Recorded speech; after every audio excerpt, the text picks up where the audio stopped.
राधे राधे दोस्तों। आज हम बात करेंगे महाभारत युद्ध के कुछ रोचक तथ्यों के बारे में। महाभारत युद्ध में कुछ ऐसे रोचक तथ्य छुपे हैं जिन्हें ज़्यादातर लोग जानते नहीं। तो आइए बिना समय गंवाए हम बात करते हैं उन मिस्ट्रीज के बारे में। ज़्यादातर लोग यह जानते हैं कि महाभारत को वेद व्यास जी ने लिखा है, लेकिन यह अधूरा सच है। वेद व्यास कोई नाम नहीं बल्कि एक उपाधि थी जो वेदों का ज्ञान रखने वालों को दी जाती थी। कृष्ण द्वैपायन से पहले 27 वेद व्यास और हो चुके थे, जबकि वे खुद 28वें वेद व्यास थे। उनका नाम कृष्ण द्वैपायन इसलिए रखा गया क्योंकि उनका रंग सांवला था और वे एक द्वीप पर जन्मे थे। वेद व्यास सत्यवती के पुत्र थे और उनके पिता ऋषि पराशर थे। सत्यवती जब कुंवारी थी तब वेद व्यास ने उनके गर्भ से जन्म लिया और बाद में सत्यवती ने हस्तिनापुर महाराजा शांतनु से विवाह किया। महाभारत युद्ध में 18 का रहस्य। कहते हैं कि महाभारत युद्ध में 18 संख्या का बहुत महत्व है। महाभारत की पुस्तक में 18 अध्याय है। कृष्ण ने कुल 18 दिन तक अर्जुन को ज्ञान दिया था और 18 दिन तक ही युद्ध चला। गीता में भी 18 अध्याय है। कौरवों और पांडवों की सेना में भी कुल 18 अक्षौहिणी सेना थी, जिनमें कौरवों की 11 और पांडवों की 7 अक्षौहिणी सेना थी। इस युद्ध के प्रमुख सूत्रधार भी 18 थे। इस युद्ध में कुल 18 योद्धा ही जीवित बचे थे। तो सवाल यह उठता है कि सब कुछ 18 की संख्या में ही क्यों होता गया? क्या यह एक संयोग था या इसके पीछे कोई रहस्य छिपा था?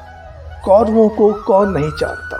धृतराष्ट्र और गांधारी के 99 पुत्र और एक पुत्री थी जिन्हें कौरव कहा जाता था।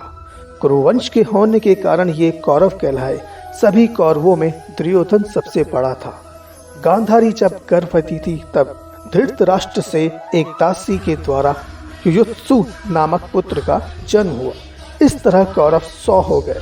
युयुत्सु ऐन वक्त पर कौरवों की सेना को छोड़कर पांडवों की सेना में शामिल हो गया था। मोहनजोदड़ो में कुछ ऐसे कंकाल मिले थे जिनमें रेडिएशन का असर था।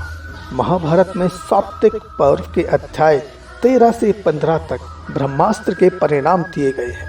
हिंदू इतिहास के जानकारों के मुताबिक 3 नवंबर 5561 ईसा पूर्व छोड़ा हुआ ब्रह्मास्त्र परमाणु बम ही था। युद्ध के मैदान में भीम पौत्र बर्बरीक दोनों खेमों के मध्य बिंदु एक पीपल के वृक्ष के नीचे खड़े हो गए और यह घोषणा कर डाली कि मैं उस पक्ष की तरफ से लड़ूंगा जो हार रहा होगा। बर्बरीक की इस घोषणा से कृष्ण चिंतित थे। तब भगवान श्री कृष्ण ब्राह्मण का भेष बनाकर बर्बरीक के शिविर में पहुंचे और दान मांगने लगे। बर्बरीक ने कहा, मांगो ब्राह्मण, क्या चाहिए? ब्राह्मण रूपी कृष्ण ने कहा कि तुम दे ना सकोगे, लेकिन बर्बरीक कृष्ण के जाल में फंसते चले गए और कृष्ण ने उनसे उसका शीश मांग लिया।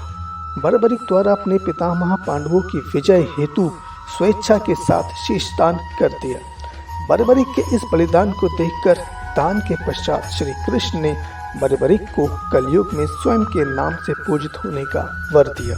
आज बर्बरीक को खाटू श्याम के नाम से पूजा जाता है। जहाँ कृष्ण ने उसका शीश रखा था उस स्थान का नाम खाटू है। महाराजा शांतनु की पत्नी का नाम गंगा था। गंगा से उन्हें 8 पुत्र मिले थे, जिसमें से 7 को गंगा में बहा दिया गया और 8वें पुत्र को पाला पोसा। उनके 8वें पुत्र का नाम देवव्रत था। यह देवव्रत ही आगे चलकर भीष्म कहलाया। यह कुरुवंश की एक शाखा का अंतिम राजा था। बाद में राजा शांतनु का निषाद जाति की एक महिला सत्यव्रती से प्रेम हो गया। सत्यव्रती के कारण देवव्रत को आजीवन अविवाहित रहने की प्रतिज्ञा लेनी पड़ी। लाखों लोगों के मारे जाने के बाद लगभग 24,165 कौरव सैनिक लापता हो गए थे, जबकि महाभारत के युद्ध के पश्चात कौरवों की तरफ से 3 और पांडवों की तरफ से 15 यानी कुल 18 योद्धा ही जीवित बचे थे। माना जाता है कि महाभारत युद्ध में एकमात्र जीवित बचा कौरव युयुत्सु था। इस युद्ध के प्रमुख सूत्रधार 18 थे, जिनके नाम हैं धृतराष्ट्र, दुर्योधन, दुशासन, कर्ण, शकुनी, भीष्म, द्रोण, कृपाचार्य, अश्वत्थामा, कृतवर्मा, श्री कृष्ण, युधिष्ठिर, भीम, अर्जुन, नकुल, सहदेव, द्रौपदी, एवं विदुर। क्या आप जानते हैं कि महाभारत को कुरुक्षेत्र में ही क्यों लड़ा गया? असल में भगवान श्री कृष्ण को डर था कि भाई भाइयों के, गुरु शिष्यों के व संबंधी कुटुंबियों के इस युद्ध में एक दूसरे को मरते देखकर कहीं ये संधि न कर बैठे। इसीलिए ऐसी भूमि युद्ध के लिए चुनने का फैसला लिया गया जहां क्रोध और द्वेष के संस्कार पर्याप्त मात्रा में हो। तब श्री कृष्ण ने कई दूत अनेकों दिशाओं में भेजे और उन्हें वहां की घटनाओं का जायजा लेने को कहा। एक दूत ने सुनाया कि कुरुक्षेत्र में बड़े भाई ने छोटे भाई को खेत की मेंढ टूटने पर बहते हुए वर्षा के पानी को रोकने के लिए कहा। जब उसने साफ इनकार कर दिया, इस पर बड़ा भाई आग बबूला हो गया। उसने छोटे भाई को छुरे से गोद डाला और उसकी लाश को पैर से पकड़कर घसीटता हुआ उस मेंढ के पास ले गया जहां से पानी निकल रहा था। वहां उस लाश को पानी रोकने के लिए लगा दिया गया। इस कहानी को सुनकर श्री कृष्ण ने तय किया कि यही भूमि भाई भाई के युद्ध के लिए उपयुक्त है। जब श्री कृष्ण आश्वस्त हो गए कि इस भूमि के संस्कार यहाँ पर भाइयों के युद्ध में एक दूसरे के प्रति प्रेम उत्पन्न नहीं होने देंगे, तब उन्होंने युद्ध कुरुक्षेत्र में करवाने की घोषणा की। पितामह भीष्म की सलाह पर दोनों दलों ने एकत्र होकर युद्ध के कुछ नियम बनाए थे। आइए उन नियमों के बारे में जानते हैं। सूर्यास्त के बाद युद्ध नहीं होगा। नियम दूसरा, युद्ध समाप्ति के पश्चात छल कपट छोड़कर सभी लोग प्रेम का व्यवहार करेंगे। रथी रथी से, हाथी वाला हाथी से, पैदल पैदल से ही युद्ध करेगा। एक वीर के साथ एक ही वीर युद्ध करेगा। भय से भागते हुए या शरण में आए हुए लोगों पर अस्त्र शस्त्र का प्रहार नहीं किया जाएगा। जो वीर निहत्था हो जाएगा उस पर कोई अस्त्र नहीं उठाएगा। युद्ध में सेवक का काम करने वालों पर कोई अस्त्र नहीं उठाएगा। कहते हैं कि भीष्म पितामह प्रतिदिन 10,000 पांडव सैनिकों का वध कर देते थे।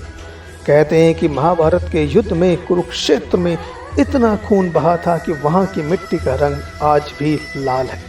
कहा जाता है कि जिस दिन जितने भी योद्धा मर जाते थे उनमें से अधिकतर के शव उनके परिजनों को सौंप दिए जाते थे, बाकी शव वहीं पड़े रहते थे। युद्ध के अंत के बाद कहते हैं कि युधिष्ठिर की आज्ञा से कुरुक्षेत्र की भूमि को चला दिया गया था ताकि किसी भी योद्धा का शव ना बचे।